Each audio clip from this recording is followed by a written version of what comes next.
Salam kredensial. Sahabat kredensial, kita jumpa lagi dalam bincang-bincang pendek.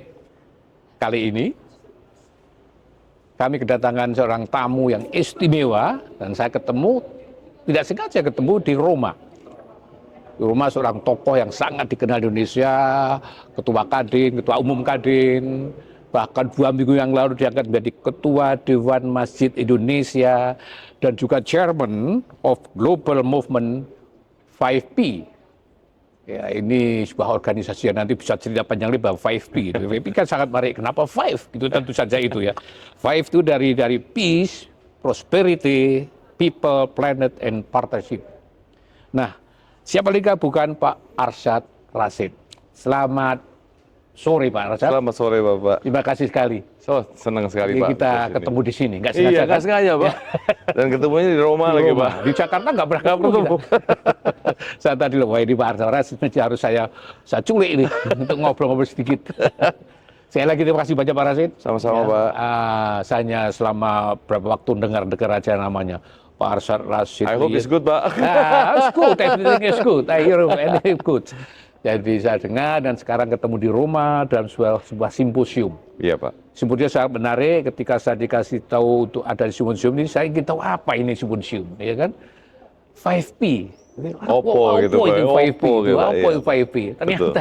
Ternyata peace, prosperity, people, planet, partnership. Yes Pak. 5P. Pak, kita nggak akan bicara soal 5P itu. Yes Pak. Tapi Pak Arsyad Rashid sudah bolak-balik ke Roma. Iya Pak. Tidak hanya ke Roma, bahkan ke Vatikan. Iya. Kan beda ya Roma Vatikan. Satu kota tapi beda. Beda betul Pak. Ya. Dan Pak Rashid punya hubungan dengan Paus Fransiskus. Alhamdulillah Pak. Sebagai Thank God. apapun sebagai apalah, tapi punya Iya, hubungan sudah ketemu dengan Fransiskus. Dan ini yang ingin saya tanyakan pada Pak Arsyad. Merencanakan pada tanggal 3 sampai 6 September ke depan, Betul Pak. itu kan Paus Fransiskus akan berkunjung ke Indonesia. Salah satu negara dari 4 negara yang akan dikunjungi Indonesia, Papua New Guinea, Dili, dan kemudian Singapura. Ya. Yang ingin saya tahu apa pendapat Pak Rashid tentang kunjungan Paus ke Indonesia itu. Menurut Pak Rashid bagaimana? Buat saya ini suatu kunjungan yang sangat historical, sejarah Pak. Sangat bersejarah. Sejarah. Kenapa kalau kita lihat kilas balik ya. Ya. Seorang paus datang ke Indonesia yang terakhir, kalau nggak salah 35 tahun yang lalu. Persis, tahun Ya kan, 89. Pak? 89 Ya. Pak ya, masih waktu itu presidennya Pak Soeharto. Pak Soeharto. Dan pada waktu itu masih John Paul. John Paul, ya Pak ya? Pope John Paul II. President. Jadi ini saya bilang mengatakan satu historical. Dan khususnya untuk seorang figur yang namanya yang paus kali ini Pak. Karena menurut saya Pak, beliau ini sangat unik.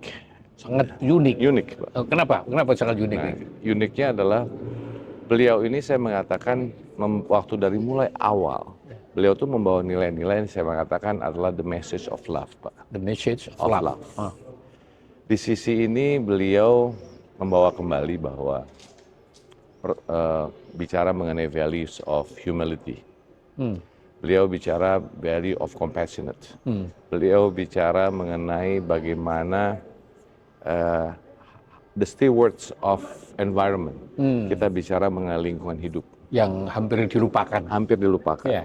Tapi di sisi lain beliau bicara lingkungan hidup, tapi beliau juga bicara mengenai kemiskinan. Kemiskinan. Sangat berkait itu sebenarnya ya? Ya, sangat berkait. Dan kadang-kadang dilupakan Pak, mengenai kemiskinan ini. Gitu. Dan beliaulah yang percaya bahwa kita tidak boleh kata-kata mengatakan we should not leave no one behind. Nah ini dan dengan Paus akan datang ke Indonesia, ini suatu pertanda Pak menurut saya. Sangat simbolik sekali. Yang dimana kok Indonesia? Kok Indonesia? Ya. Karena Indonesia kalau boleh katakan Pak, ya dikatakan is the largest Muslim country in the world, ya kan, dengan jumlah Muslim terbesar di dunia. Kok Indonesia gitu kan? Nah, jadi karena beliau menurut saya Pak tertarik sekali dengan nilai-nilai yang ada di Indonesia. Nilai-nilai yang ada di Indonesia. Ya. Oke. Nilai apa itu? Nah pertama itu adalah nilai-nilai Bhinneka Tunggal Ika Pak. Unity in diversity. Diversity. Nah ini beliau menurut saya Pak, beliau melihat bahwa nilai-nilai ini adalah nilai suatu hal yang sangat unik untuk sebuah negara yang dimana yang saya rasa Pak adalah bertanda untuk beliau ingin memperkenalkan pada dunia. Memperkenalkan pada dunia, Dunia, Pak. nilai-nilai itu tadi. Nilai tadi bahwa ini sebuah negara Muslim terbesar di dunia, tapi di mana merespek atau menghormati all religion, bicara seluruh agama yang ada. Tapi bukan itu aja, juga menghormati perbedaan. Nah, di sisi ini beliau kalau menurut saya ingin melihatkan pada dunia ini ada eksistensi suatu negara yang hidup yang dimana tadi harmoni Pak. Jadi kalau tadi bilang unity in diversity, bicara juga harmony in diversity. Ini menurut saya jadi sangat simbolik gitu. Dan menurut saya disinilah beliau itu menurut saya tidak hanya disayangi atau dicintai oleh umat Katolik Pak, tapi oleh agama yang lainnya dan dihormati. Nah jadi dengan beliau datang ke Indonesia ini kita harus mempunyai suatu kebanggaan bahwa kebanggaan Pak, bahwa Indonesia itu dilihatnya sebagai negara yang tadi bisa membawa suatu perubahan dunia dengan keadaan dunia pada saat ini yang mungkin sudah melupakan yang namanya nilai-nilai. Apalagi kadang-kadang yang dipikirkan hanya sebuah perkembangan ekonomi tanpa memikirkan bahwa ekonomi itu penting, tapi pertanyaannya ekonomi untuk siapa? Nah, ini bahwa ini ekonomi itu harus bertumbuh untuk semua. Pemerataan harus ada. Dan tadi kalau bicara kesejahteraan dan kemakmuran, ini berarti equality. Equality. Berarti equality apa? Equity. Equality, ya kan Pak? Jadi harapannya adalah bahwa dengan beliau hadir di Indonesia bisa menjadi atensi dunia karena pastinya seluruh fokus dunia akan melihat. Dunia akan melihat Indonesia pada saat itu. Ya. Jadi itu penting sekali. Apalagi Pak, yang setahu saya Pak, bahwa beliau juga tertarik dengan apa itu? Adanya kok pada zaman hari ini yang dimana a lot of conflicts dan unfortunately kebanyakan konflik itu ada karena agama. Ya. Kok ada negara yang membuat suatu terowongan Pak? Oh, yang dari Istiqlal ke katedral. Ini kan unik Pak. Ya, ya. Kan? Ini maksudnya apa? Apa gitu kan? Beliau melihat ini, wow. Dalam dunia hari ini, in today's world, sebuah negara membangun terowongan dari sebuah masjid ke sebuah gereja. Iya kan? Yang dimana mempunyai suatu meaning atau itu yang sangat dalam sekali.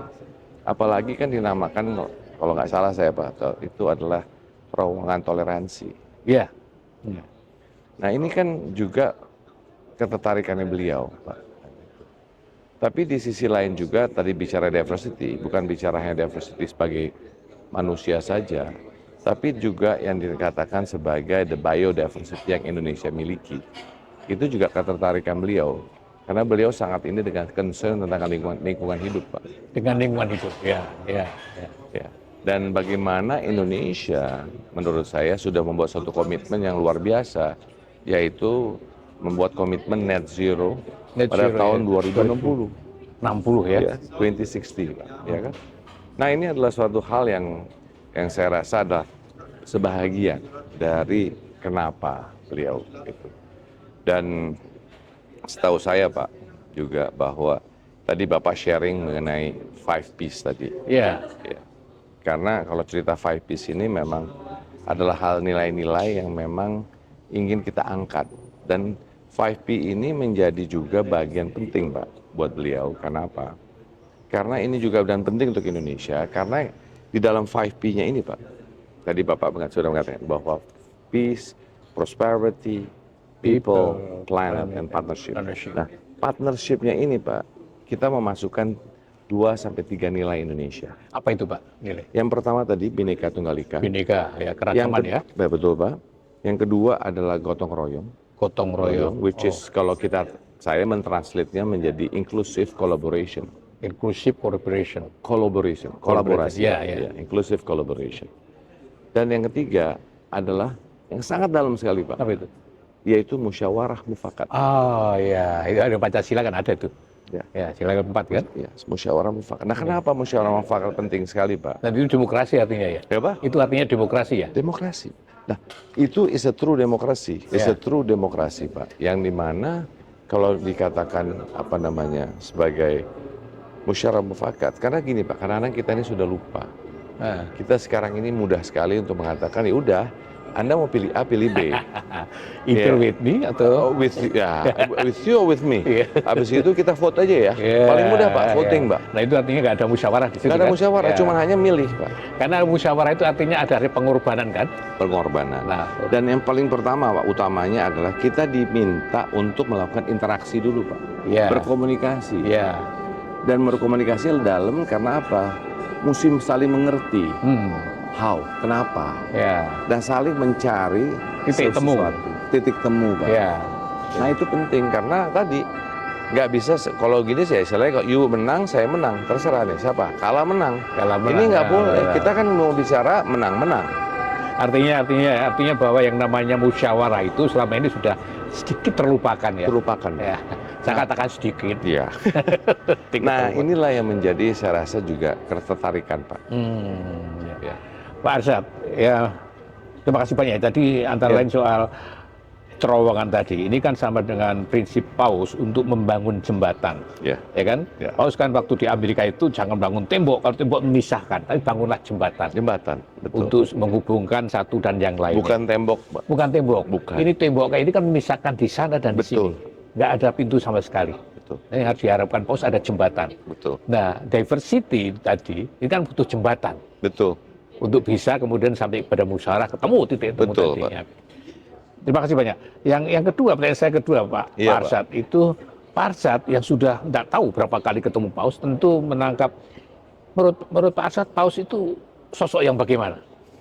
Menurut saya, Pak, beliau itu, saya salah satu orang yang saya respect, itu adalah seorang Paus Francis.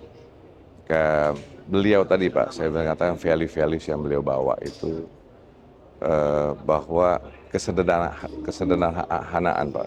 Bagaimana dari dulu fokus beliau tadi mencari bagaimana supaya tidak ada kemiskinan lagi. Ya. Itu kan Pak, itu menjadi impian Pak untuk semuanya. Beliau ini juga orangnya sangat, jadi kata humility-nya tinggi sekali, Ya. tegas Pak. Tegas. Dan beliau itu gini Pak, tidak takut untuk ambil posisi. Tidak takut ambil putusan. Ini yang untuk zaman sekarang sangat penting ya. Sangat penting Pak. Tidak takut apapun risikonya. Apapun resikonya Pak. Yang beliau percaya adalah bahwa it's for the people. It's for the people. Yang untuk kebaikan kan. Kebaikan. Nah jadi itulah yang beliau lihat bahwa tadi kita harus, beliau itu seorang sosok yang menurut saya juga yang istilahnya gini loh Pak, tinggal aja beliau tinggal di tempat Di biasa. apartemen kan? Apartemen. Iya. Pak. Padahal ada istana di. Ada istana. Ada Enggak. Apostolik ada. Tinggal beliau. Iya, iya. Jadi ini seorang sosok yang menurut saya seorang leaders atau pemimpin yang menjadi boleh katakan harus kita contoh Pak. Harus kita contoh. Gitu. Nah sekarang ini kan di dunia ini adalah menurut saya Pak lack of leadership. Dan lack of leadership dan lack of contoh. Contoh leadership dan nilai Pak. Ya. Jadi sosok kepemimpinan yang punya nilai-nilai. Nah ini kan powerful sekali Pak. Gitu. Nah jadi itu yang saya lihat terus terang Pak dari sisi seorang Paus Francis. Jadi dan beliau ini karena saking Pak ya bicara mengenai suara rakyat. Suara rakyat. Jadi beliau tuh orang yang pengen tidak bicara dari top to bottom, tapi from bottom up. Yaitu suaranya rakyat. Mendengarkan bawah ya. Mendengarkan. Dan beliau juga sosok yang tidak suka dengan event, Pak. Tidak suka dengan event. No. Buat beliau itu event is not important. Yang Tapi penting apa? Esensi daripada itu, Pak. Apa? Jadi bukan seremonial. buat beliau, tapi esensinya. Ya, ya. Nah, jadi beliau ini adalah menurut saya seorang sosok yang perlu kita hargai dan hormati dan juga pelajari, Pak. Gitu. Pak, pertanyaan saya yang terakhir Pak Arsyad, kunjungan pos tadi sudah maknanya sudah dijelaskan oleh Pak Arsyad. Tapi pertanyaan saya yang terakhir adalah apa yang bisa kita peroleh dari kunjungan pos itu bagi bangsa Indonesia, apa itu? Apa? Yang tadi Pak, pertama kita mesti melihat kunjungan ini bukan hanya sebagai kunjungan seorang pemimpin agama. Jangan lihat hanya dari situ Pak. Gitu. Tapi melihat sosok pemimpin dunia.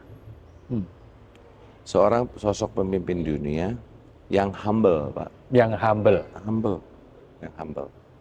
Yang dimana ya kita harus melihat bahwa untuk Indonesia ini akan membawa suatu yang namanya tadi Pak ya, bahwa dunia bisa melihat, recognize Indonesia. Bahwa Indonesia ini didatangi seorang pemimpin agama Katolik yang hadir pada negara Muslim terbesar di dunia. Pak, ini ini luar biasa loh. Iya, luar biasa. Luar biasa loh Pak. Nah, tadi Bapak mengatakan 4 negara Pak. Ya. Pak, di Timur ataupun PNG itu banyak kalau many Catholics Pak. Ya. Singapura juga. Tapi Indonesia Yang paling besar di antara tiga yang itu paling besar Pak. Dan tadi dan juga mungkin Pak, menurut saya mengingatkan kembali pada dunia. Ini yang juga penting tadi message-nya. Bahwa eksistensi diversity, berbeda agama, berbeda suku, berbeda bermacam-macam di Indonesia itu, ya kita kan lihat Pak kekayaan kita manusianya. Ya. Ternyata tidak ada perang. Jadi Pak, bisa saya katakan gini Pak, saya sebutkan bahwa kunjungan Paus ke Indonesia itu September mendatang itu akan semacam menegaskan bahwa Indonesia bisa menjadi contoh kerukunan hidup beragama. Yes. Bisa menjadi contoh diversity. Yes. Yang harmoni. Dari dua sisi, dari sisi manusia dan juga dari sisi biodiversity, Pak. Dan dari konteks tadi lingkungan ya. Dan itu artinya secara nggak langsung Paus mengatakan tolong ini dipelihara. Yes. Gitu kan? Dipelihara, kata Bapak benar sekali. Ya. Bukan hanya jadi kata-kata harus dirawat dengan baik, Pak. Itu ya kan, dirawat dengan baik. Ya. Itu kira-kira Pak ya? Betul Pak. Jadi menurut saya tadi marilah kita sambut untuk tadi melihatnya dari aspek yang tadi Pak. Ya. Bahwa tidak hanya dilihat sebagai seorang pemimpin Katolik agama Katolik, tapi ini pemimpin dunia. Yang bisa menjadi contoh. Humility-nya, kesederhanaannya, peduli pada lingkungan, perdamaian, kemiskinan. Betul Pak, perdamaian, kemiskinan. Dan memberi contoh. Dan memberikan contoh juga, kita jangan lupa dalam apapun pembangunan ekonomi, karena Indonesia ini kan sedang membangun ekonominya Pak. Kita ini kan punya cita-cita menjadi nantinya di dalam 2045 itu menjadi pada 100 tahun kita merdeka menjadi nomor 4 atau 5 ekonomi dunia. Nah, mengingatkan jangan lupa bahwa we cannot leave no one behind. Nah, itu. Jadi harus dibawa semuanya. Yes, dan arti kesejahteraan dan kemakmuran bukan hanya untuk segelintir. Nah, itu yang artinya itu yang perlu diingatkan ya. Pak. Milik bersama. Milik bersama. Jadi kalau gitu economic development-nya tolong ya, perencanaannya jangan dilupakan untuk pemerataan. Karena kita udah baik Pak. Kita sudah mengatakan sekarang bukan lagi Jawa sentris, tapi sudah Indonesian sentris. Ya, sudah keluar ya. Keluar. Ya kan sudah dengan ada IKN semua itu kan simbol Pak ya. Ya, simbol. Nah, tapi ini jangan hanya simbol, tapi bagaimana memastikan pemerataan yang realisasikan. Nah, itu tugas. Dan satu lagi Pak, mungkin yang jangan lupa juga, beliau melihat bahwa Indonesia mempunyai young demografi Pak. Yang selalu dikatakan bonus demografi. Betul. Nah, di sisi ini juga beliau mungkin akan membahas, menurut saya jangan dilupakan mengenai pendidikan Pak. pendidikan. pendidikan. Ini Karena lagi pendidikan itu jadi lagi penting. bahan perbincangan soal pendidikan di kita. Penting sekali Pak. Karena tadi jangan sampai Pak bonus demografi ini menjadi malapetaka demografi. Iya. Nah, itu menjadi Mubazir, ya. PR kita bersama Pak. Gitu. Jadi itu yang harus kita pikirkan. Pak Arsyad, terima kasih banyak. Sama-sama, Setelah kita Bapak. bincang-bincang di Roma, Pak, bukan Terima di kasih, Pak Jakarta, Pak. Dubes. Iya Pak, makanya terima kasih banyak Pak. Sekali, terima kasih banyak. Ya. Terima kasih banyak Pak Arsyad. Salam. Sahabat Kredensial, ini tadi bincang-bincang saya dengan Pak Arsyad yang saya katakan Ketua Umum Kadin, Ketua Dewan Masjid Indonesia, Chairman. Nah ini yang paling penting menurut saya. Chairman, saya harus buka. Chairman of Global Movement 5P. 5P ini digagas, sebuah gerakan digagas oleh Pak Arsyad dan Paus Fransiskus. Hasil dalam sebuah diskusi antara berdua itu melahirkan sebuah organisasi 5P yang peduli pada anak-anak, pada kemiskinan, pada lingkungan, dan itu yang sekarang Diawali dengan kedamaian Pak. Perdamaian. diawali dengan peace, perdamaian. perdamaian. Itu yang adalah hasil dari diskusi Pak Arsyad dengan Paus. Salam Kredensial.